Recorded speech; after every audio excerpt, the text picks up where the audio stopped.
కలిపింది ఎవరు? కేసీఆర్ కలిపాడు. కేసీఆర్ పనే అది, కలిపింది కేసీఆర్ పనే. అన్ని మూసుకొని కూర్చున్నారు ఆ రోజు. ఆఫ్టర్ ఆల్ 7 మండలాలు పోతే పోని అన్నటువంటి మూర్ఖుడు రాష్ట్ర ముఖ్యమంత్రి కేసీఆర్, అప్పటి ముఖ్యమంత్రి. పోతే పోని ఆఫ్టర్ ఆల్ 7 మండలాలు అన్నాడు.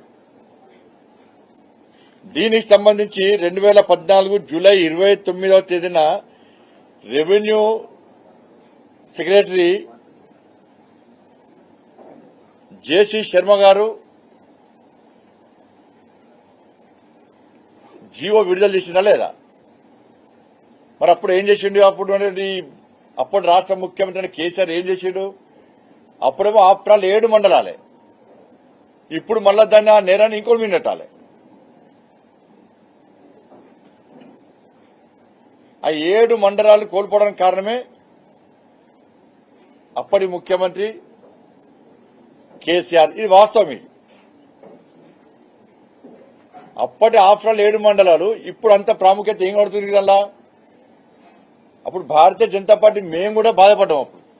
కానీ ముఖ్యమంత్రి వ్యవహారాల వల్లనే, ముఖ్యమంత్రి వల్లనే జరిగింది. అదే ముఖ్యమంత్రి కేసీఆర్ ఆలోచన అంటే పెడితే పెళ్లి కొడతాడు, లేకపోతే సాగు కొడతాడు. మంచి చేస్తే నేనే చేసి అంటాడు, కానీ ఉల్టా అయిందని గొప్ప నేను ఎక్కుతాడు. అనుకు పడేస్తాడు. అదే కథ సింపుల్, అనుకు పడేస్తాయి.